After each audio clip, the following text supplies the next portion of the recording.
Ladies and gentlemen, it's Tuesday night. Time for your favorite show. Go ahead, hit that like and subscribe button. Jump in the live chat. Show us some love. If you're watching the replay, give us some love after the show.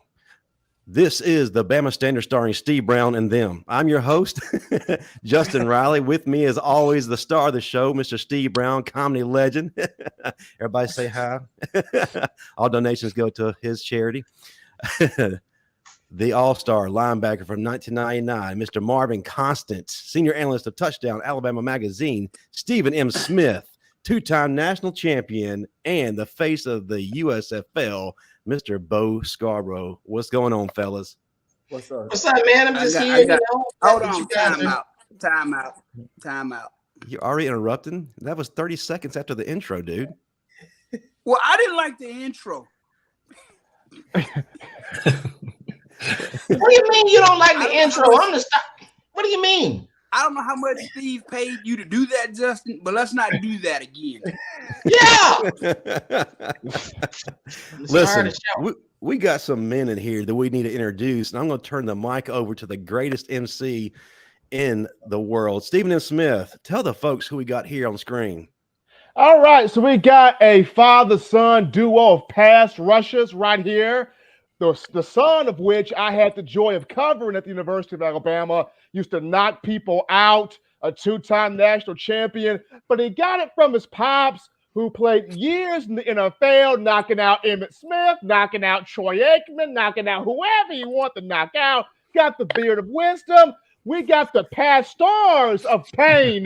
Give me that Miller time. Miller and Corey Miller in here. Hey, I thought you could. I didn't even think you could get better, Steven. That was great, man. You never failed to amaze me with those intros. Appreciate that. Stephen, can you do my intro next show? Hey, no.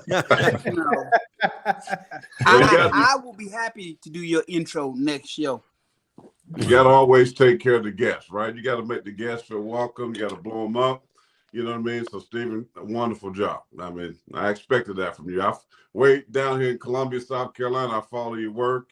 I love when you ask Coach Saban questions. Your voice is so distinguished. I know it's you. They don't even put the camera on you. I said, Stephen asked the question. Great. Hey, Corey, is it that noticeable, man? Is it that noticeable? Bruh, I mean, I'll be in my car streaming it. And I know it's you. I mean, it's a great thing. It's distinguished. Who's going on your voice? Man, bro. Wait a minute. Not the voice. A long time. If not the voice, the glasses. I'm glad my voice ain't like that. Goodness. I thought Steve Brown had the most distinguished voice in Alabama football. He does. It's pretty neat, too. Thank you. Yeah. He's like our version of Eli Gold. Meets Chris Tucker. Thank you. Well, listen, fellas, we brought you on here, one, to get your perspective on the newly acquired coaches, but also to prop your new podcast. So since the audience is all here and coming in, before we go any further, go ahead and tell the audience what you got rolling. Yeah, so we just started a podcast, me and my dad here. It's called The Miller's Edge, kind of a play on words, our last name, but also because we both play the edge position. So yeah, if you guys will follow us, check us out, kind of learning from you guys. We're just starting out, but we've got some really good content on there, some really good stuff. It's at The Miller's Edge on YouTube. We go live. I think our schedule is going to be every Monday. But we also post some clips and snippets from the show over on Instagram at The Miller's Edge and Twitter as well at The Miller's Edge. So we'd love for everybody to come check us out as well. We want to get people in there, want to interact, want people leaving comments, answering questions and all that, because we just really enjoyed that, breaking down football, anything that's, going on in the sports world. So y'all can check us out again on The Miller's Edge on YouTube, Twitter, and Instagram, all on The Miller's Edge. Steve, you having an issue over there? You good? I'm good. I'm gonna need him to shoot. I'm gonna need you to shoot from the chest up, because I'm a little worried with you. I ain't got no my bad. Yeah, I ain't got no. Yeah. Oh man, this is. I don't know what you might do. Corey, I don't think that you've ever been on a podcast like this. So enjoy yourself, sir. You're about to see some things you hadn't seen before. Well, I'm a fan. I'm a fan of your podcast. Christian turned me on to it. I've been checking it out. You know, you got your facts of breaking things down. You got very opinionated folks. You got some comedy involved, and then you got it all in line. But yeah, the Miller's Edge is pretty cool, because you think about, two generations of NFL players, which is really that's a very small percentage. To make the National Football League is big in its own, but then you have a son come behind you and do the same thing, but play the same position. He's a lot better looking than I am. He's in much better shape than I am. But I like to think I got a lot of wisdom, that I can kick out and throw every Monday night. We're going to do this thing. But it's fun to do it with your son. And, I'm a big Alabama fan. Of course, when Christian was there, Bo and all these guys, I got a chance to be around and watch. I was at most of the games. And then, of course, playing at South Carolina. And being from here is also awesome too. So we got kind of kick around a lot of different things, but I'm a fan, man. I'm a Bama fan. They call me more of a Bama fan than the Gamecock fan in these parts. I think they're a little jealous, but it's a lot of fun, man. It's been a great journey, a great ride. So looking forward to it with the NFL, the Panthers right up the road, and so we got a lot of good stuff happening right here. So let me ask you this. I got one question though. Mr. Miller. Yes, sir. Why do y'all have an 8-piece for a mascot? 8-piece.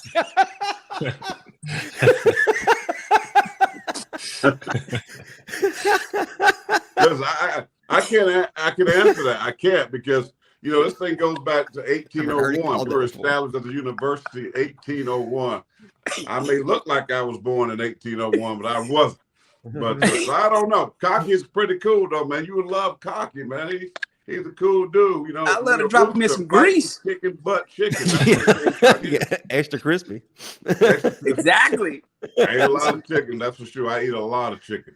With some mashed potatoes and gravy and some macaroni and cheese on the side. Yeah, Cocky wouldn't last long if I was there. I'm from the country. I'm from Alabama. Hey, that'll be looking for the mascot. Marvin, in that recipe and on page 7. That's why your signal fade. That's why you don't like. They got him. They got him. I got a word for Steve. Upgrade your internet. You need to switch over from Cricket Wireless, sir. That will happen when you're at the Waffle House on free Wi-Fi. Yeah. Listen, guys, we've had a lot going on in terms of Alabama football here over the weekend. Let's go ahead and jump right into it. Since we got primarily defensive guys here, sorry, Bo, we're going to go right ahead and start focusing on Kevin Steele. I want to get the immediate reactions of everyone.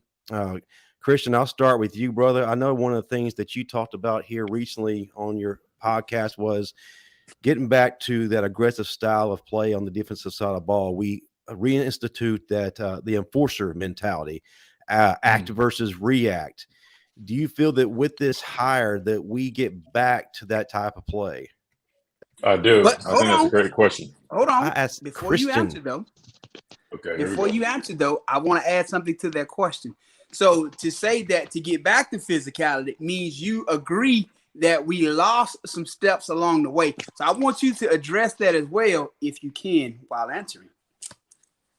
All right. I got you, Marvin. I'll put that in there. And my dad will definitely add that. I try to walk a fine line. I do some work with the team. So, but look, to answer that briefly, I do think we have kind of lost somewhat of a little bit of step in terms of just being dominant at the point of attack, and not even just on the defensive side of the football, but on both sides of the ball in the trenches in general.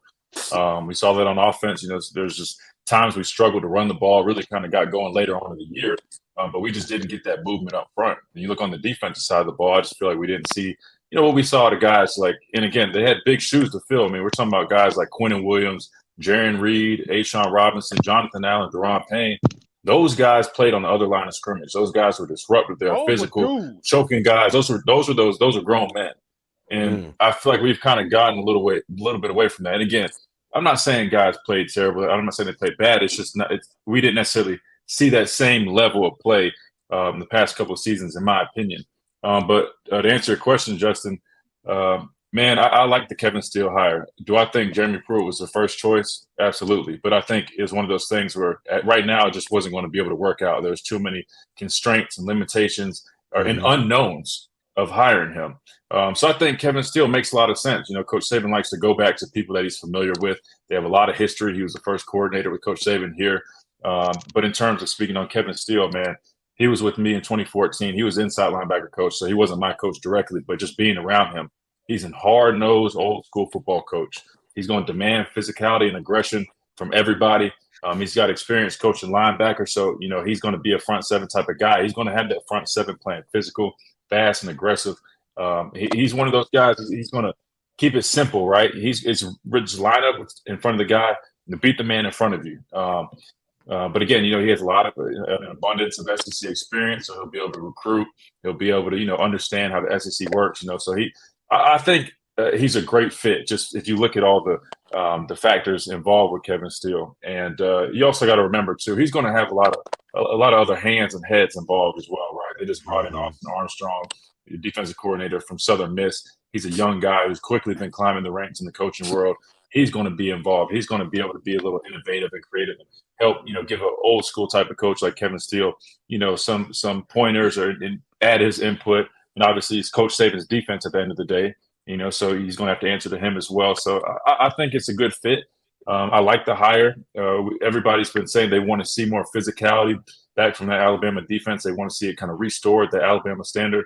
And I think this is the type of coach that you bring in to do that. Because, again, I'm not saying he's not a cool guy. He's a cool guy. You know, Kevin Steele, he's a nice guy somewhat, but at the end of the day, he's a football coach. They're bringing him in to coach football.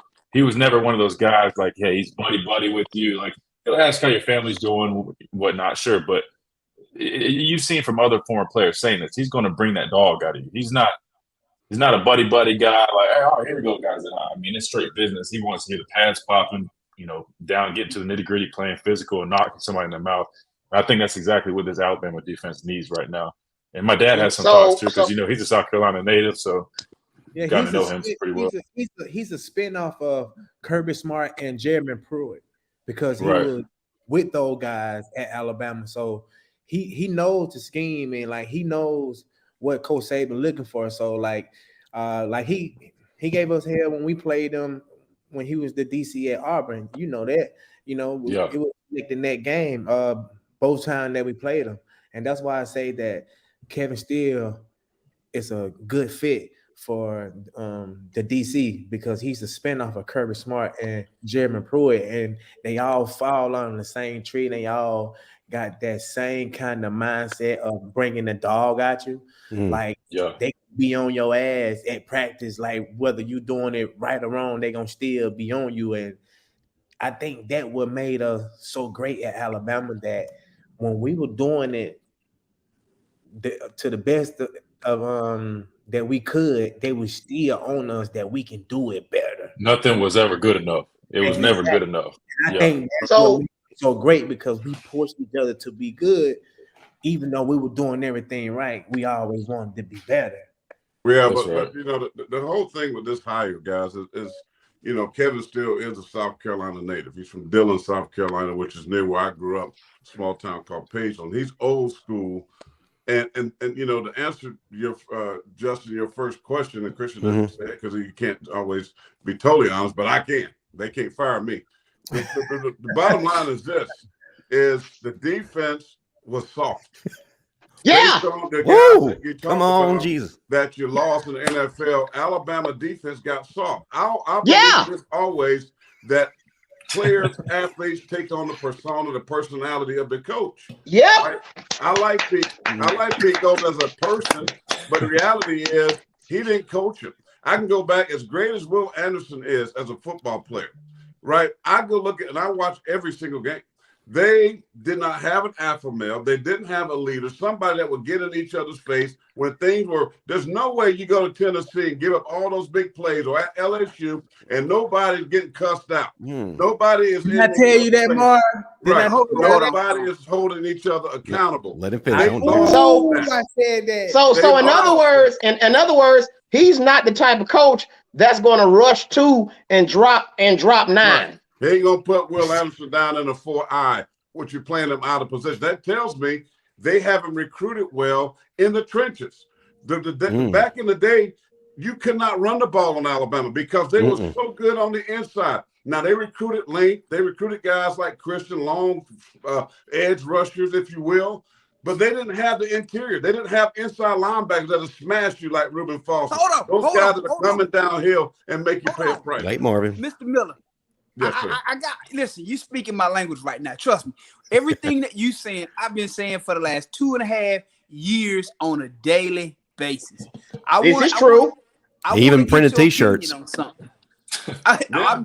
I made some shirts. I ended up on the news. It was bad. People calling me from the football complex. We didn't expect it was bad. But listen. Hey man, the worst inside linebacker play ever. Inside linebacker play ever. So, and that's what I want to get your opinion on, Mr. Miller.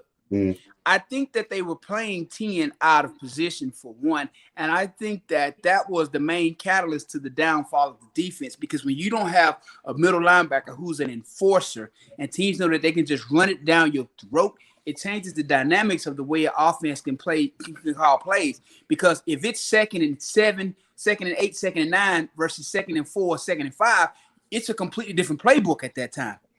So how did that directly impact the plays that the defense, that the coordinator was calling?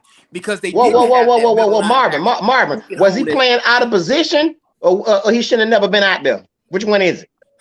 I mean, in the situation where we needed like an extra linebacker or something, maybe, but now they wouldn't be playing my defense. But hold on, we just said this. We said this yesterday, actually. And that's exactly what my dad was saying. He's more of a will. But my argument to that is, though, understanding how that defense works. Henry, I know he gets a lot of flack, but he was he was the smartest guy. He was the nucleus in terms of, making that defense gel and getting everybody lined up. So they had to play him there. You see what I'm saying? Because if you don't have a guy in the middle that can really command that and get everybody on the same, you're in a frenzy, right? And so that's why he was at the mic. I agree. We were saying he's much better probably as a will, but they had no choice but to play him at the mic. Okay. So hold on. As a middle linebacker, one sec. Go ahead, Mark. I agree with you, Christian, but I played middle linebacker.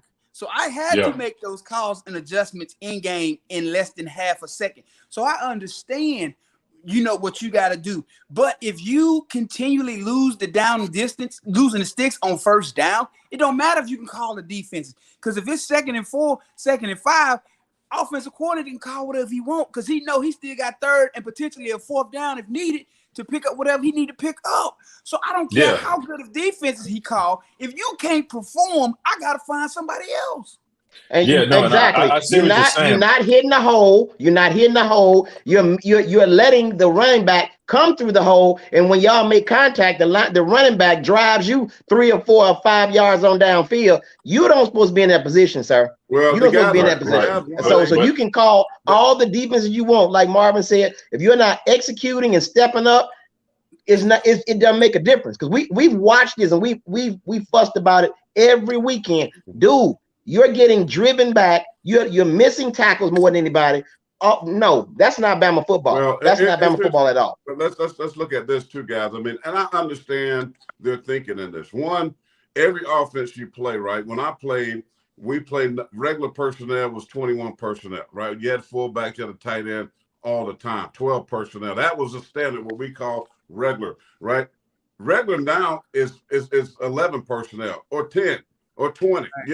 They spread you out. So I get the concept. We got to have speed now at that position. We can't have a Reggie Ragland in the ballgame who can't run, who might have to shift out and cover down on number 2, might have to take the tight end down the seam, that type of thing. So we got to probably play a little smaller than we want to. The old typical Alabama LSU matchup where it's 9-3. It's a dogfight in the trenches. Well, the game has changed some, but still, I mean, I got to have a Mike Backer, though, that's a thumper. I got to have a Mike Backer that can fill those gaps, right? I'm coming downhill. So Nick Saban got sick of that, right? And that's why we're talking about Kevin Steele hire, because, one, we changing the mindset. Bo was talking about this, the mindset that we're not going to be soft-minded, right? I see battle. I saw these guys giving up play. They just turn around and jog back to the huddle like nobody's pissed off, excuse my language. But it's like, that bothered me. I mean, I was in Columbia in my man cave going crazy. Like, ain't nobody who's gonna get slapping nobody. upset about these giving up big plays? Who gonna get upset about missing assignments, guys running wide open, undisciplined, penalties? This is the coach. This is not so much players. This is on the coach. When you have undisciplined action on the football field, it's up to the coach to go say, hey, this is not going to be tolerated. If you can't do it, I'm going to get somebody that can do it. I'm going to hold these players accountable. That's what Kevin Steele is going to bring to the table. He's going to hold them accountable. If you can't do it, that's the thing about Bama, right? It's like, next guy up. If you can't play, next guy up. I'm going to find somebody that's hungry that wants to play some football. That's what they lost. Nobody was afraid of that defense anymore. 3, 4, 5 years ago, that wasn't the case. You knew that you were going to get your nose bloody, right, when you play Bama. Mm-hmm. Now, they're going to tickle you fancy. They're going to help you up. They're going to be the nice guy. I'm a preacher, but I promise you, I'm going to bustle you up, right? I'm going to bust you up and tell you Jesus loves you at the same time, but you don't feel me. Can I ask you one question? Yeah. Did you see the LSU game when he was in the hole and unblocked and he closed his eyes and dove in the dirt and missed the running back? I did. Hold on. Let me just say this real quick, because y'all gotta trust me on this. I hear what y'all are saying, but listen, I played under Saban in that defense. I respect Marvin. I know you played inside, but y'all have to trust me on this. What position did Ruben play in 2015? He played Will. He was a much better Mike, you would assume, right? But they kept Reggie at Mike because they trusted him to get everybody to control the defense. That's why then Ruben moved to Mike once he had a better understanding in 2016. Like, that's what I'm trying to get at. Y'all have to trust me on this, because I've seen guys who are much better Mikes, but they aren't prepared to take on the defense, and it's such a complex defense. They're going to put the guy that's most trusted at the Mike position. Like, I promise, I hear what y'all are saying, and y'all are exactly right. But with how Coach Saban operates, if he can't trust you, he won't put you out there, and so he puts his most trusted guy at the Mike, huh? But you know what? Yeah, he was still. But you know what? It was. There are a lot of games that I watched that the defense was still misaligned. So that's no excuse to me. I saw, especially. I think we played Ole Miss. We were misaligned the whole game, and then we finally made the adjustments the second half. So to me, I ain't buying it. I just think that the defense was too complex. And I just like what your dad said, they took on the personality of the coach. They're a bunch of softies, and nobody was afraid to play Bama. I've never seen that until I saw Golden. That's just the bottom line. It ain't no this. We ain't being nice about this. I just thought that old boy wasn't invested, and the defense wasn't in his show, because Bama's never looked like that ever. And I've been watching Bama over 72 years. We got a question real quick from the audience for you, Marvin. Lushawn, Marvin, do you feel that our inside backers need to add weight because they look small and can't shed blocks? I mean, most of them are what, 225, 230? Yeah. I played at 240, so there ain't much of a difference. It ain't the size of the dog, it's the size of the fight in the dog. I wouldn't and the technique. Nobody handle me. I don't care how big they were. So even at 240, I wreck shop at 240. So it just goes back to how bad you want something. Because even at 240, I took on every guard and tackle I had to take on. Hat in hand, shed that block, go blow up the running back. Go do your job.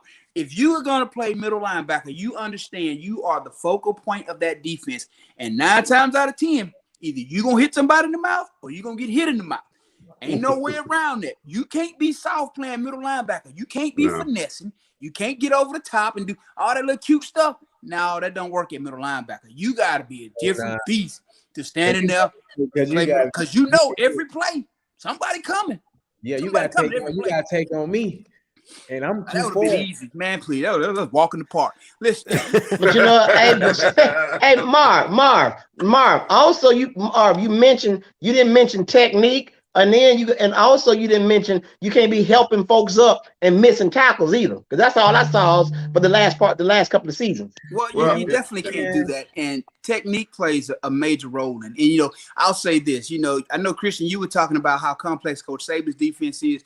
Your dad probably knows who Ellis Johnson is. So Ellis Johnson was a great defensive coordinator, complex defense the whole night. But the thing that Ellis understood the most is in '99, we won the SEC championship, but he understood he had a young defense. The majority of the starters on that defense were either redshirt freshmen, true freshmen, or sophomores. The majority of us. So Ellis took this whole playbook and he scaled it down to this so that we could play hard and fast. And as the season progressed, he added more and more to it.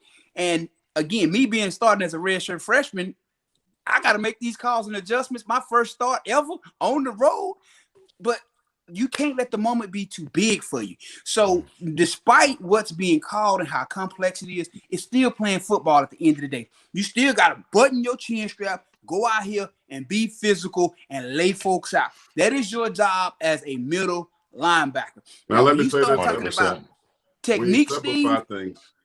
And when you talking about technique, Steve, as a middle linebacker, your technique is going to be your best friend. Because if you have poor technique as a middle linebacker, you're going to stay getting pushed out the back, drug, the whole nine by linemen. Now let me say this, and that's why the Kevin Steele thing is, I think, is key. What's been the difference between Alabama and Georgia the last 2 years? Defense. You know, Nick Saban is looking at a guy that he taught and trained in Kirby Smart down the road in Athens, Georgia, dominate defensively.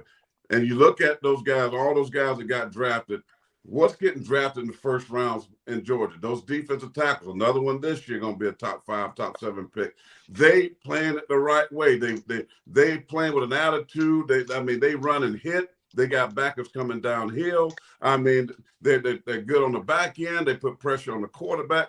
This defense, what we see in Georgia, is what we become accustomed to at Alabama. Kirby just stole what he got from there and implemented at Georgia. I say we or Alabama has now gone a different direction. Now they want to play cute. They want to be cute and run around. No. Old school football works. It's still about blocking. It's still about tackling. That still is the basic fundamentals of football still is in play. And Georgia has proven the last 2 years you can win a championship by doing things a little bit old school and with old school mentality. Now, I'll tell you this, though. When South Carolina fired Muschamp, I said, Alabama, you need to go get him immediately off the unemployment. I even made a shirt. He did in a video. But he ended up at Nobody Georgia. watched it. He ended up at Georgia, and you see that direct correlation of how much he improved Georgia's defense along with Kirby, because you got to realize something. He was Nick's he coached with Nick at LSU. So they have a working relationship.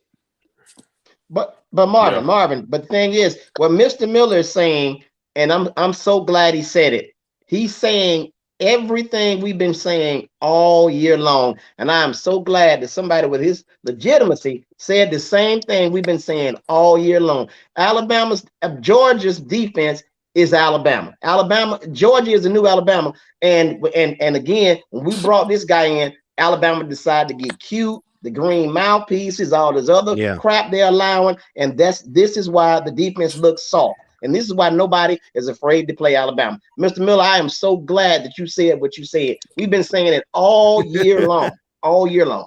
2 years, 3 years. But let me say this though too. Though you can't put it all on Pete, because at the end of the day, everything goes through Coach Saban. So that technically he's letting the green mouthpieces and all that stuff slide. I'm just being honest. So like I know people like to point fingers.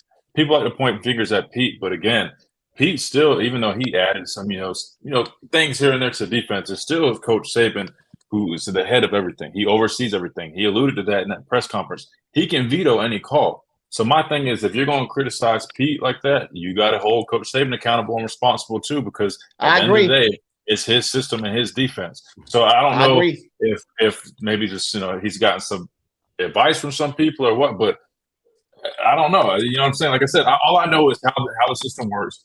And at the end of the day, Coach Saban, everybody has to answer to Coach Saban. Nobody can just go out there and freestyle and make stuff up. He clears everything. So I'll say that. I agree. Coach Saban has got to change his approach, right? I go back to Christian, you and Bo, you on the team. I was in Orlando, Florida. Opened the season, I believe y'all playing Louisville. I believe it was down in Florida, a neutral site game. And we were blowing them out. Right? Blowing up game was over. And you was in there and you jumped off sides. and Coach Saban came over there, and he had a Saban moment, right? He jerking the head, said, cussing you out. I think Coach Saban believes he can't do that anymore. Because no, that's true. He said that. He said that. His kids are different, and he's trying to change a little bit because, if you cuss them out, if you get on them, guess what they're going to do? They're going to jump in the transfer portal because they don't want to be coached that way. They want which is to me the worst thing that could ever happen to college football. It's a different game now, so I understand that too. He's trying to change a little bit, but you still got to get these dudes butt, man. And you got to understand as a coach who I can cuss out, who I can really coach hard. And maybe this guy, I might have to use a loving approach. I might have to hug on him. I might have to put my arm around him and it be more encouraging. That's what great coaches do, right? You learn how to coach different players. Bo, you can take that. You can cuss Bo out. He fumbled the ball or do something, miss a blitz protection. All the time. You're right. They used to give Marvin flashcards. In my career, 2 fumbles in my career. How many, Bo? 2. That's pretty good. That you can remember. That CTE real. All right, keep going. He's a stallion now. He's a stallion now. He done it with Skip Holtz. I know Skip Holtz. I remember them 2 like it was yesterday. Coach Burns probably got on you, huh? The thing about it, ain't nobody say nothing to me. And the fumble that I actually do remember, we were playing against Ole Miss at the end of the game. If they get the ball and score, they win. So I get the ball, and like it just seemed like everything was going in slow motion. And shit, but it went a little bit lower than me, and he put his helmet on the ball. And I tried to squeeze it. I remember that too. And Ole Miss game, we be sweaty. And when I squeezed it, that more popped out. And Bradley Bozeman just so happened to jump on it. Ross Pittsburgh, one of them. Yeah, everything bad always happens in slow motion. Yeah. yeah. You're right. When I broke my leg in the national championship, it seemed like it happened in slow motion. Like everything. Don't tell that story, Bo. Don't tell that story. I'm still hurt. Yeah, we all are. Well, it's your fault they lost to Clemson down there because we were rolling, you rolling. I mean, you over a buck, and then you got to go get hurt. Come on. I'm like, man, laying on the ground. Bo, get up. I'm over there praying the Lord to touch his leg, Jesus, give him a miracle, Father. Yes. You know what I mean? It's like, it's your fault, Bo. It's your fault. That's your fault. You shouldn't have been out there. Yeah, and Bo owe me $500. Oh, see, Marvin, hey, Mr. Miller, can you do us a favor? And because I think Marvin got a gambling demon on him. So if you can just reach over to your right and lay hands on him, I'm sick of him. I rebuke that gambling spirit. Out of that game, it seemed like I owe about $2 million out. Man, but to go along with what you're saying, guys, I feel like the position group who's going to benefit the most here are going to be the inside linebackers. They're about to be coached better than they ever have before. We're about to drop that finesse style of play. The enforcers are coming back, and people are going to start making life decisions when they think about coming through their lanes.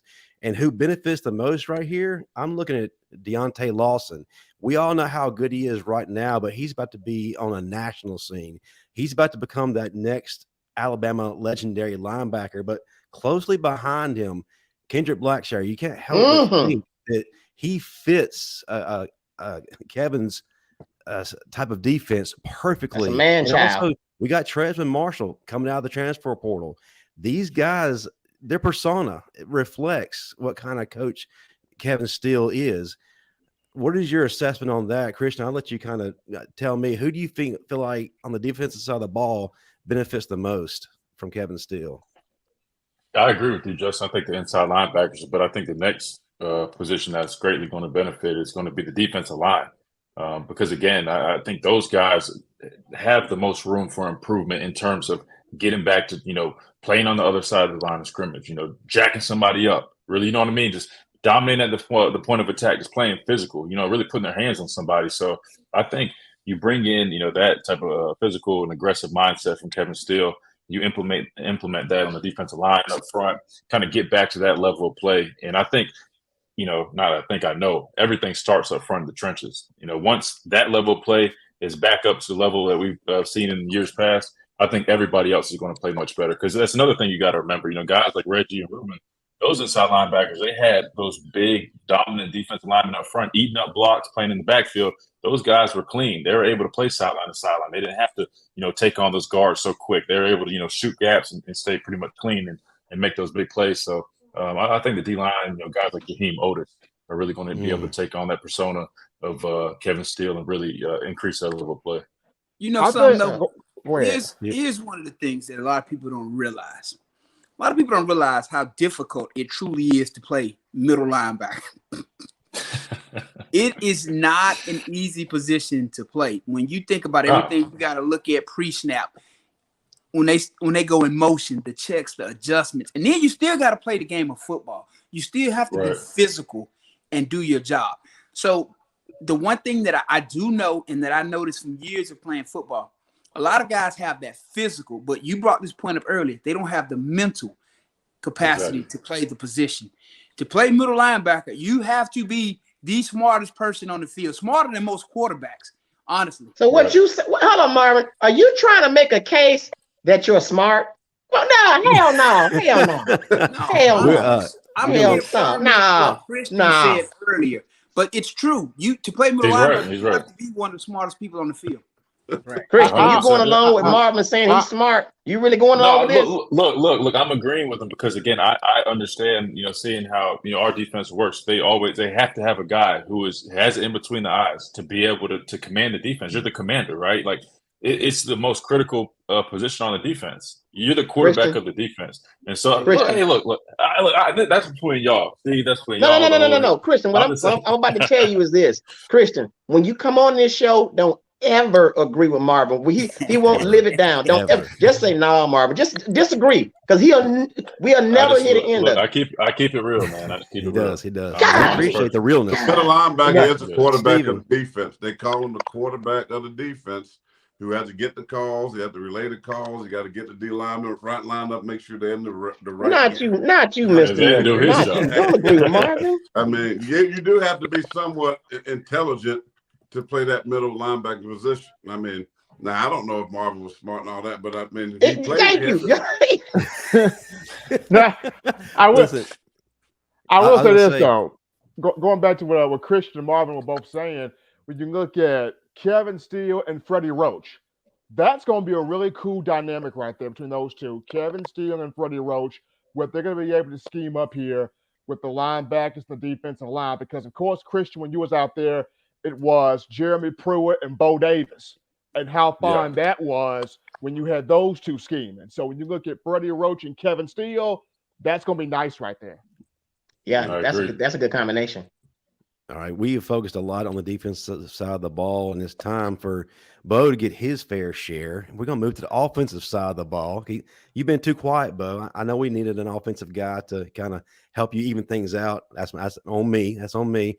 But we got Tommy Reese coming in. I know to a lot of Bama fans, it wasn't the home run hire that a lot of us were expecting. Of course, we had that carrot that was dangled over our head with a few other big names out there. Garrett Riley for one, Joe Brady for another, Jeff Levy. But we get Tommy Reese. Don't feel like it's a home run to many of the fans. They may consider it as a base hit. However, if I look at his offense, this kind of fits the style of play, Bo, that you've been begging for quite some time, returning back to that heavy personnel, strong run game, dominating from the point of attack. And if this is what we're getting, this is already going to complement the offensive line that Eric Wolford is already building up. We got a strong offensive line, guys. I don't know if you realize that. I feel like this is where we're going to see guys like Jason McClellan just really feast and really boost his numbers. But I'm going to let you lead this off, man. What do you like about having this kind of offense return to Alabama?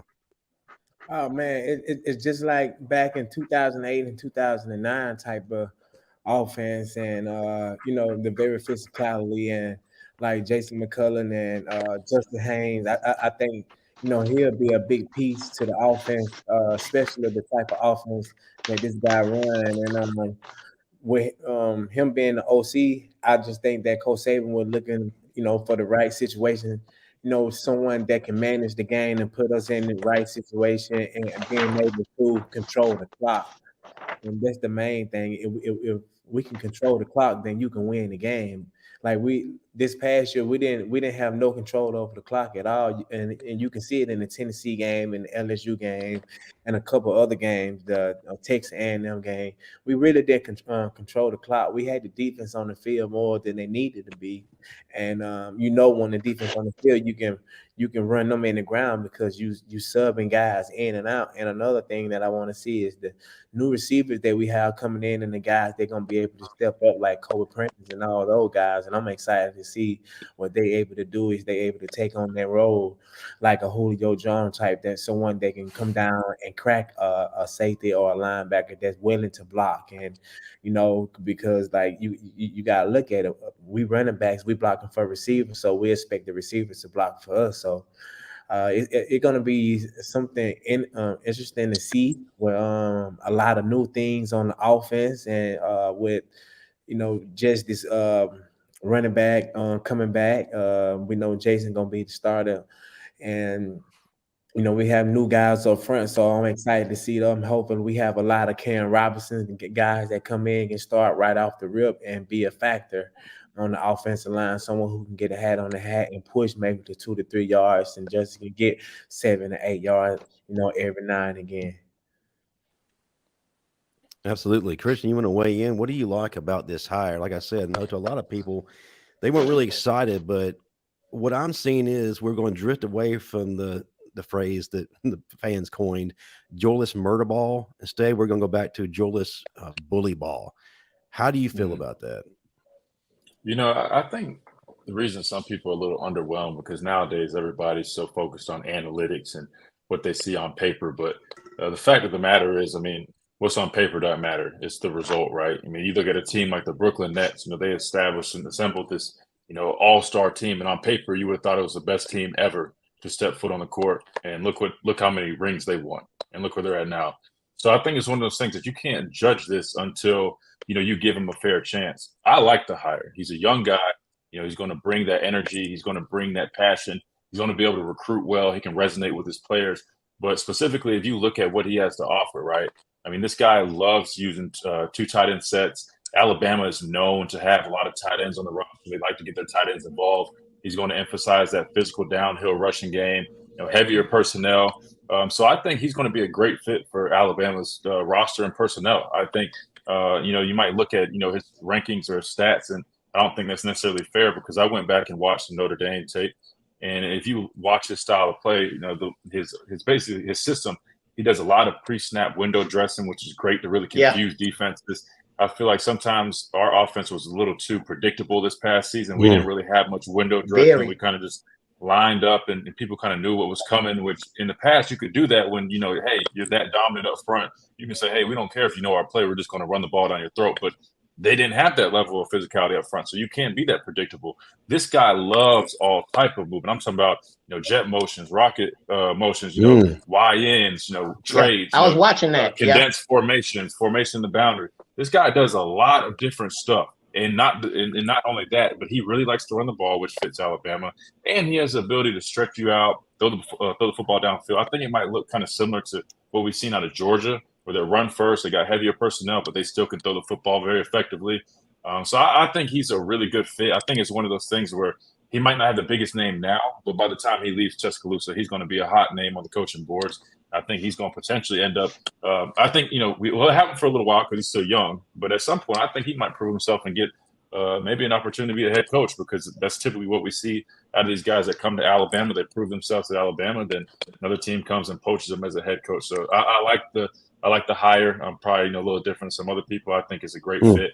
And I think that if you give him the weapons that Alabama is going to have, again, I think the sky's the limit. And there's, he has immense potential with the roster and the skill set that Alabama's going to provide for him.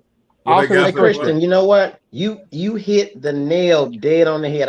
I went on YouTube and I watched some of his stuff, and he presents a lot of window dressing. What I like about him also is that he develops quarterbacks, and I think with his style of play, it's going to suit Jalen Milroe very well. I was just going to say that, Steve, because at Notre Dame, he took Ian Book from ground zero, put him in the NFL. He took Jack Cohn, a transfer. He had his best season last year at Notre Dame. So he also had Brandon Wimbush, an athletic quarterback, and got the most out of him. So Notre Dame, they don't get just a whole lot of talent, but what Ian Book had, he produced with them quarterbacks. He did. Well, let me say this real quick before just before you go. I just want to say, if you watch them too on film, because I know a lot of people are looking at like the stats and saying, "Oh, well, Notre Dame ranked here and here." Well, number one, if I'm not mistaken, his first year as offensive coordinator, they went to the playoffs. But if you watch them on film, a lot of the time he didn't have much to work with. The quarterback was making bad throws. Exactly. I'm glad you said that. I'm glad you said that. So you have to factor that in. Like, I'm watching this. Yep. I like his play calling, but the players weren't making plays. So in my head, and again, I could be wrong. I'm just like everybody else. I'm just kind of predicting this. I'm extrapolating from what I'm seeing. You hit the nail dead on the head. With the talent Alabama has, the receivers that can stretch the field, with the running backs, the offensive linemen that they're bringing in that are averaging around 6'6", 330 pounds, I think this guy is going to have, man, the sky's the limit. And I think you're going to see those numbers. Those Notre Dame numbers aren't going to matter. Give him this type of roster and talent and watch what he can do. Hey, you know what? A lot of people. I'm so glad you said that, Christian, because I read the same thing. Notre Dame was they were undermanned on offense. A lot of them weren't as talented. So I'm saying the same thing. You give that type of play call and the window dress and the type of play calls he's calling to those type of athletes that we have, it's going to the sky's going to be the limit. I believe that. Thank you for saying that, man. I appreciate that. Here's one of the things that a lot of people aren't considering, and I know Mr. Corey Miller is going to understand what I'm saying. Whatever, man. But as a defender, the thing that he's going to bring to Alabama football from a defensive perspective that's going to change things is this. Mr. Miller, you can answer this, and Corey, you can answer this. As a linebacker, I would rather you run 4 and 5 wides on me all day. Because now I ain't taking on these guards and tackles and 220, 30-pound running backs every play. So I'm still fresh in the fourth quarter. But when somebody physically lines up with 2 tight ends and makes you actually have to play every play with contact, man, by the time the third or fourth quarter comes around, you are done. Yeah. I would rather play against 3-4 wide receivers chasing all day than a team that's going to do what he's going to do. Well, what I was going to say, guys, is this. Again, we talked about Kevin Steele, the mindset, changing the posture of that defense. Same thing here on the offensive side of the ball. The thing that Alabama did not do well is run the football. They could not run the football. The offensive line didn't get any push. They couldn't change the line of scrimmage. They couldn't. The backs had nowhere to go. And I know, Bo, you can talk about this. I mean, it was tough for those backs. You had talent back there, but they had no creases. They had no room. And then they weren't innovative in the run game as far as the play call is concerned. What you're getting with Tommy Reese, you're getting an innovative guy. At Notre Dame, what he did have that was really good, I saw these guys against Clemson when they blew Clemson out, ran for about 300-plus yards. I saw them in the Gator Bowl against South Carolina with the tight end out, the best players out in this ball game. They found a way to win, even though they were behind 3 scores at one point. They kept that game. That showed me something. One, they start with the running game. One thing Notre Dame does have is dudes, big butts up front that can get pushed. They have tight ends, numerous tight ends that can block and are very good pass receivers as well. What they didn't have offensively is the ability to stretch the football field. They couldn't threaten you deep. Therefore, teams brought the safety down. They played 8 men in the box, took away guys on the outside, picking corners and say, lock up, travel all day long. Now you got Alabama. Now Nick Saban, look what he's doing in recruiting. He's bringing all these big butts. Chris alluded to the 6'6" and 330. Big physical linemen. He went to Maryland and took Locke's tight end. that can block and they can stretch the field. You bring in Tommy Reese for his play calling. We're going to run the football. You got the two best backs in recruiting this year. You got guys already there. They are set up to run the football. They're going to get back to the basics again. 4-minute offense, guys. 4-minute offense. Let's get a lead. Let's get in the fourth quarter. And Chris, you said this numerous times. Make them quit. Alabama used to make people quit. Yep. They get the ball 8-9 minutes, and they put their 4-minute offense in the ball game. Bo, you know this. We're gonna pound them. We're gonna run the football. We're gonna eat up the clock. They don't have that, or they didn't have it the last couple of years. So They were my time to shine. this is good stuff right now. What Nick Saban is doing, he's going back to what got him those 7 national championships. Yeah, they got cute with Tua, RPO game, and Jalen. They got cute with Bryce, the magician, running around making plays. By the way, because he was under pressure most of the time with that offensive line, they couldn't block me. I mean, so he's running around having to make plays. Now they get back with Milroe. Maybe we can make Milroe work. He might not be the best passer right now, but he can run a 4.3 40. I got some backs. I got some dudes. Listen, we're going to make them bring a safety down. Then we're going to utilize our talent on the outside, throwing the football down the field. This is a very smart hire. We get caught up in the names and all this all this PlayStation football, like Alabama fans are caught up with. We should have got this guy because they're scoring 48 points and throwing for 400. Nah, blocking, tackling, running the football, hat on hat, hands, getting off block. They're getting back to what I call old school football. Guys, I like that. It still works. It works. It works. It works. It works. And that's why I think this hire is going to be a great hire for Alabama. Mr. Miller, one of the things that a lot of people don't realize about football, when you can drive block, when you can chip those linemen, when you can do all these things to wear them out and make them think, now it opens that door to that tight end releasing up the seam, to those tunnel screens. It opens so many other plays when you can do the simple things well. And I think that that's what he's going to bring more than anything, bringing them back to the basics and doing the simple things. Simple as drive blocking, chipping, all those other little things that wear defenses down that open up to bigger plays. Yeah, I mean, it's just the Dallas Cowboys, man, we talked about it earlier before we got started. When we played them, they didn't do a whole lot. They ran, I mean, Darryl Johnson, they had Michael Irvin, Alvin Harper on the outside. They had a tight end, Jay Novacek, who was slow, but he can run good routes. But they ran a lot of just dive plays, counter O's, counter trades, OFs, OTs. You can know exactly what they're doing. We can line up and say, hey, why off, why motion we do out. It didn't matter because they said, my guy is better than your guy, and we're going to wear you out. And they continue to stick to the script, guys. And they were 3 Super Bowls back in the 90s. Hey, Mr. Miller. Yes, sir. Mr. Miller, you know what? That reminds me of old school Bama. Everybody knew what Bama was going to do, and they did it anyway and wore people out with it. Get back to the basics. A lot of people don't understand how those little things wear defenses out. I told you, I would rather play a team that ran 4 and 5 wides than somebody who's going to line up and run the football. I'd rather play them any day of the week because I know I'm untouched. All I got to do is run. I was in shape. But you know what? When I played, two heavyweight boxers, when you see them slugging it out, and that one leaning on that one, the one who's been leaning on you all fight, by the time the fight's in the 12th round, he's still fresh because he just been putting his weight on you. It's the same principle. Yeah. Well, you know what? When I played, it didn't matter what type of dynamics y'all did because I ain't really getting the game. So yeah, I'm looking at your Wikipedia right now. I'm like, yeah, I ain't getting the game. Yeah. As a matter of fact, I ain't even have a number. I had an alphabet, so don't even worry about it. So, I do like hey man, can you give me some of that juice? I do like the fact that he's very innovative. No 2 series are the same. And I like what he can do with tight ends. And a lot of people are already focused on CJ Dupree, but I think we need to keep a focus on Robbie Oots. This is a guy who can be a traditional tight end, line up as that.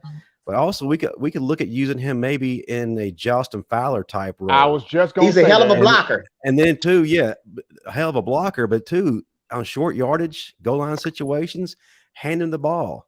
This guy is a Swiss Army knife that not many people are focusing on. Like I said, a lot of focus on CJ Dupree, but I feel like this is somebody that under Tommy Reese can really develop into a hell of a player. Also, watch. He has some gold teeth. Watch also, Justin, Amari Niblack. Yes. Him also. Yeah. All right. Well, that being said, people don't understand how versatile a tight end can be. You get a coach, you can use him right, and your tight end could be your best weapon on the field. Travis Kelce. OJ George Howard. Kittle. Yeah. Yeah, That you being look said- at what George is What's the tight doing end that right they now. lost? Alabama lost in the transfer portal. What's that guy's name? Billingsley. Yeah. Billingsley. Yeah, kid has so much potential, but again, didn't have it upstairs. So, I mean, you got that kind of guy, you know, which I like to call him a U tight end, a move tight end. If you allow him to slide off the ball, but you got to have your maulers in there when it's 3rd and 1, 3rd and short, that you can get those first downs.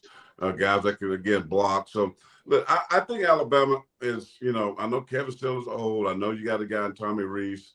Is not probably what people wanted, right? When you want him. Like you had all these sexy names out there, but Nick Saban goes the opposite direction.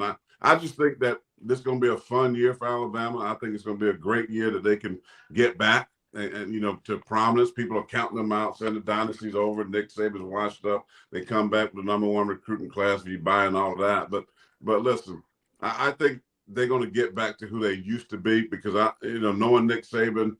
He's competitive. He hates the fact what Kirby's doing, and everybody's talking about Georgia. And what David Pollack said on that set. Oh yeah. That right there is burning. And I tell you that he looked like he wanted to just slap the pee out of him. Yeah. It's like, but I bet this man every night. Oh, he probably got a good phone, but he probably watches it somewhere. The replay of that talking about Georgia, the new standard.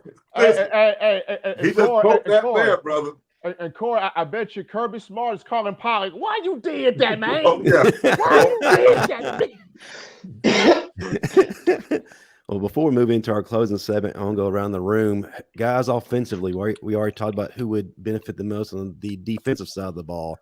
Who do you feel on the offensive side of the ball will benefit the most under Tommy Reese?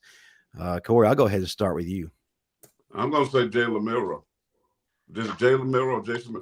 I think he's a quarterback because I think now you can implement a system that works for him. That system of spreading the ball out, throwing it all over the ballpark to some frisbee catching dogs would not have worked for him. He needs to work on his passing game. Listen, I like that. But you can, with his ability to run the football and with those backs that they got in there in the time. Listen, I think he becomes a starter. I think he is a big. Listen, I was impressed. I said that. Didn't like him, but like the Texas A&M game, and when he had to play, I was okay with him. I mean, because that's a tough situation to come into. I think Milroe is going to be that dude. I think he's going to be the next coming of Jalen Hurts. And I think because what we're seeing Jalen do right now, the Eagles, taking that team to the Super Bowl and change the whole dynamics of this Eagle team, Coach Saban is looking to go, I had a guy like that. And he won a lot of football games for me here at Alabama. Yeah, I had to make a decision in the heat of a moment, which was the right decision to replace him with Tua. But then I brought him back in the SEC championship where he had to come in and win the game. I might have that guy sitting here in Jalen Milroe that I need to give him an opportunity with a coach that understands and can get the most out of a quarterback. And I think Reese is that guy. He's that guru. I think he benefits. I think he becomes the starting quarterback this season. I think he's going to put up some crazy numbers throwing the football and rushing the football. Agreed. Bo, I'll turn it over to you. Who do you feel like is going to be the breakout star under Reese's offense? You could go McClellan or you could go Jamarian Miller, but who's the guy you're singling out? I think Justin Haynes gonna be a big piece. I think they're gonna throw him to the frying pan and see what he can do in the first game, in the first 2 games or so, and sees he's a trustable guy. Sees there's someone that they can count on in certain situations and use him in certain situations, depending on what type of back he come in and be.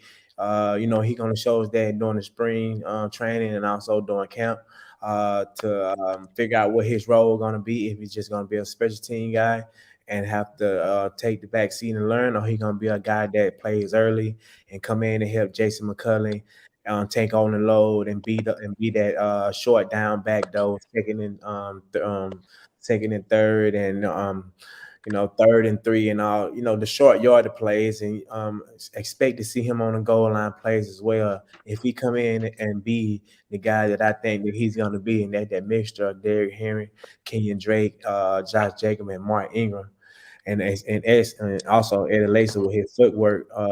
So I think that he's going to be a great combination for the running backs and also for the offense. I think that he's going to be one of them players that people are going to be sleep on, and that he's going to break out maybe the 5th or 6th game. Steve Brown. Hmm? Steve Brown, who do you got? Oh, I'm sorry. I agree 127% with Mr. Miller. I believe it's going to be, at least I'm rooting for the quarterback, Jalen Milroe. I think that this guy is going to call an offense that fits every strong suit that he has, and I think that he's going to be developed the right way because of the Texas A&M game. The OC we had last during the Texas A&M game, he was running plays according to Bryce Young's skill set. He wasn't calling plays, so I don't even think he was prepared for this guy to play. So I think that this guy is going to be just going to really do a great job, and I understand the direction of the offense, and I think it's going to be amazing. So again, I think he's going to be the guy. Okay, Marvin. The person who's going to benefit the most? Yes, sir. On the offensive side of the ball. Nope. Alabama defense as a whole will benefit the most because there's nothing worse than a 3 and out, and you've only ran 27 seconds off the clock, and we all looking at that clock like, man, we ain't been over here for a second. I saw where you were going. Man, please, hey, that is the worst feeling as a defender, boy. Ain't no time ran off that clock, and you got to go right back out there. You're right. Yeah. Stephen M. Smith. I'll take a position group. I think the entire wide receiver room will benefit off this because Reese's play calling gets receivers open. If you watch Notre Dame tape, these guys were open seconds, fast. And if I have to pull one receiver out the whole group, Isaiah Bond, that guy is going to go off. I mean, when you watch him play, he can stretch the field, tremendous speed, can leap up like a pogo stick and go get it. Tommy Reese is going to design stuff to get 17 Bond open and open quite a bit. I'm not saying that Kobe Prentice won't be open. He will be. But just watching Isaiah Bond play and how quickly he works within the routes, that guy's going to have a nice year. He's got a very nice year. Mm-hmm. Well, Christian, you've had a chance to hear all their thoughts. Does any of what they said affect your choice, or do you kind of fall along the same line as they are thinking? Well, I like Marvin's unique answer. I'll be honest with you, because that's a very good point. When you have an offense that can chew the clock and really can control the tempo of the game, it allows the defense to have more time to rest. That new style of up-tempo offense and whatnot, and you're going 3 and out. It puts a lot of stress on the defense. We saw that in the Clemson game after Bo got hurt in that national championship game. That second half, we had 3 and out after 3 and out after 3 and out, and the defensive plays started racking up, and you saw what happened. Our defense was gassed at the end of the game. So I agree with Marvin. I agree with everybody, though. I think the running backs are going to benefit tremendously because mainly, the inability to run the ball effectively this past year. He's going to come in here with bigger guys up front, and not only that, he's going to find innovative ways to run the football. He's going to do it in different fashions, right? Make things look different. It don't all look the same. That way, the running game will be a lot more effective with that as well. So I think the running backs are definitely going to, benefit tremendously. So Christian, again, you agreeing with Marvin again, huh? You gonna give me the boot? You gonna give me the boot, Steve? I agree with you. Christian. Sorry, brother. I like you as a man and love you as a player, but don't do that. Don't ever agree with Marvin. We gotta live with this dude. Y'all gonna be gone. Hey, Christian. Hey, but that's a unique point, though. Christian and Corey both. I'm gonna ask y'all both this. There ain't nothing worse than a 12 to 15 play drive, and then your offense go 3 and out, and you got to go right back out. It's like, come on, bro. Come on. You're right. I agree with you. Terrible. Yeah. Oh, wait a minute. Wait, I'm going to technical difficulties. My bad. What'd you say, Marvin? Network error. My bad. Network error. Man. Yeah, I understand that, Marv. Like when I was at Bama, and and we used to we had a point of time when we used to have a couple 3 and outs, and I used to come to the defensive guys and I used to tell them like, hey, I'm gonna get y'all a break. I got y'all that drive. and we'll go down and drive the ball and and end up scoring. And I come to the sideline, you know how it is. You be in the moment talking, talking the game like I told you I had y'all, so y'all gotta go out there and have my back. You know what I mean? I think that what brought energy to the defense to go out there and play harder because they know that an offensive guy has that well. Not only that, defensive linemen are in the worst shape on the team. Hey, listen, you gotta think about it. Back when I was at Bama, we were rotating 9 guys. That's because they're in the worst shape on the team. And you want 12 plays like that, we 3 and out. Come on, man.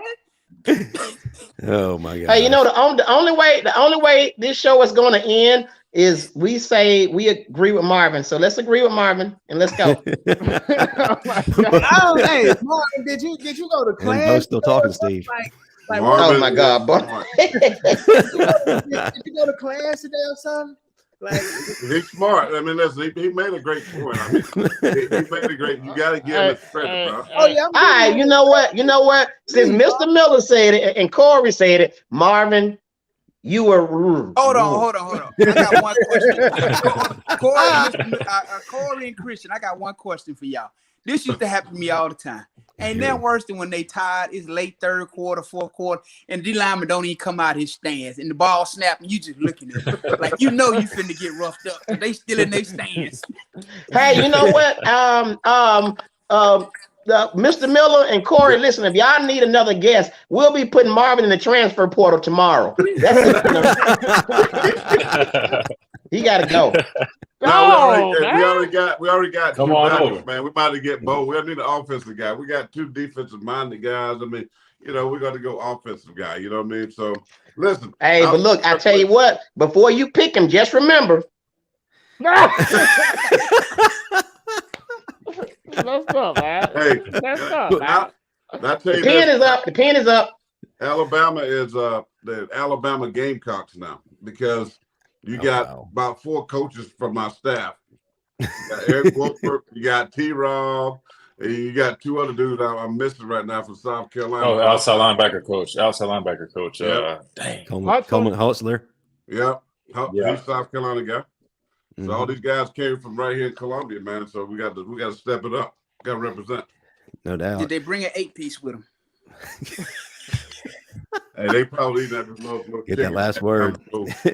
Before we go into the closing segment, folks, I want to remind you that the Bama Standard has their own YouTube channel. If you can't get enough of us one time a week, we got plenty of content for you on the Bama Standard YouTube channel, plenty of clips. We even have spinoff shows like Bo's Developmental Focus Points and Matt Caddell's The Final Whistle. So definitely go check us out. All right, guys, it's time to kind of close up shop. Marvin, I'll start with you. Keep it under 30 seconds, which I know you can't, but tell people what's going on with 40 Plus Strong and how they can find it. And tell people you do have a Twitter. Oh, yeah, I got a Twitter. Constant 451. Yeah. Don't forget the 1. But yeah, you can find me on Instagram, Constant45. And again, if you're looking to get in shape at this juncture in life and you're in your late 30s, 40s, 50s, understanding that the body does not operate the same way at this age. I'm 13 months post-op from knee replacement surgery, gained a lot of weight and didn't work out for 4 months. I had to get it back together. So all the principles I use to get back to this are all in my book. And you can find a link on my Instagram, Constant45. Awesome. Bo, your turn, buddy. Tell everybody what you got going on. Tell them about your show tomorrow night, the time, and what we're talking about. I see you, Mr. Miller, over there flexing. I saw him. We're going to go at 7 or 7:30. 7 o'clock. All right. Well, developmental focus point tomorrow at 7. Our schedule also have been released today. My clothing line is doing what it's doing. My cameo, I'm still getting a lot of cameos from my discount that I had lowered my rate. So I'm enjoying the cameos and also enjoying the reviews that I get back that, I give real personal message to them and I give them more than what they ask for to, just make it, enjoyable for the family and, something touching for them. And, I also got going to IMG to train in February, and I'll be training back in Tuscaloosa for 2 weeks before training camp, and training camp starts on the 20th of March. So yeah, I'm in the process of doing all that, and reconnecting with a couple of my teammates to get together 2 weeks before the season, so we can get a couple things down, get the connection going, the handoffs, it's a different type of ball. So yeah. Bo was supposed to come work out with me a few weeks ago. Crickets. Man, that was not no. That was not a few weeks ago. That was 2 months ago. It was a couple weeks ago. I ain't heard. Bo just went MIA on me, man. I hit him up because you spent more time talking than you were working out. Hey, Justin, you see that? Marvin sent me the address. Some knots on that. Marvin sent me the address, man. That address said 48 minutes. I said, "Oh, that's from 48 minutes of sleep." I thought he sent you to College This Park. Atlanta. None of us live beside each other.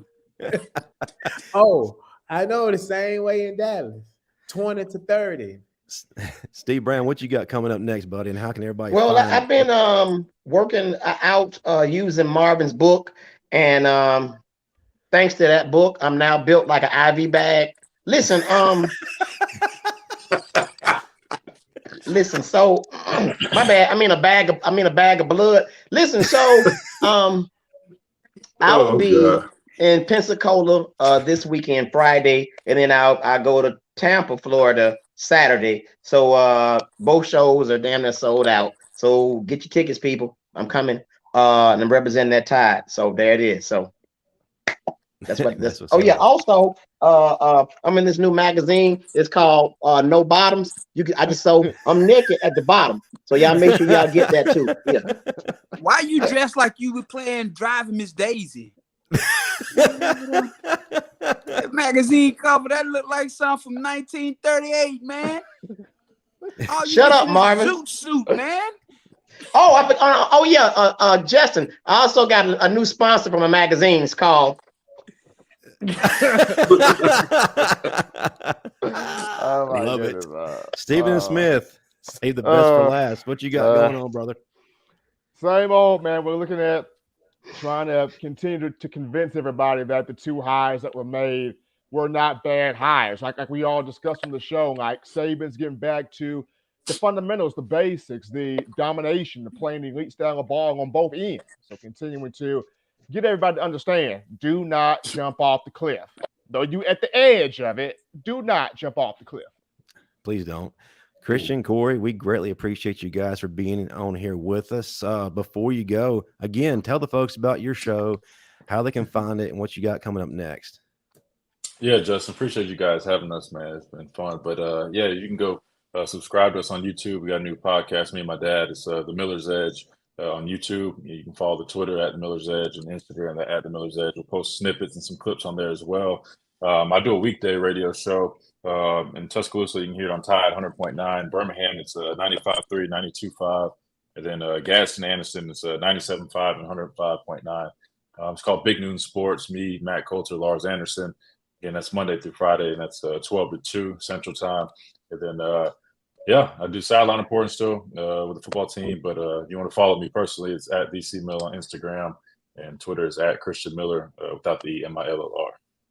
I ain't got nothing happening. Just following Christian's footsteps, just vicariously living through him. But you can find me on Twitter at Pastor Payne 57. I got all kinds of stuff, some scriptures on there for you. If you need some hands laid on you, some prayer, come on at Pastor Payne 57 on Instagram and Twitter. And I ain't got no workout program. All I can tell you, I love fried chicken, collard greens, macaroni, and cheese. But to be hitting those double nickels, I still can carry them things right here, buddy. I still can throw these things. So get at your boy and follow us, Miller's Edge. Appreciate y'all having me on. It's fun, man. Steve, you're funny. If I was in Florida, I'll pay $5 to come and see you, bro. $5. $5 bill. That's $4 too much. I'll be in the front row. Yeah, I'll be like, that boy good. That boy good. Oh man. Now, thank y'all, man. Y'all got a great thing going, and I always watch it and enjoy it. So keep doing what you're doing, man. It's been a great thing, and can't wait to see what Bama's going to do for this upcoming year. Should be a fun season. And I got to represent my boys. Go Gamecocks. No 8-piece here, baby. All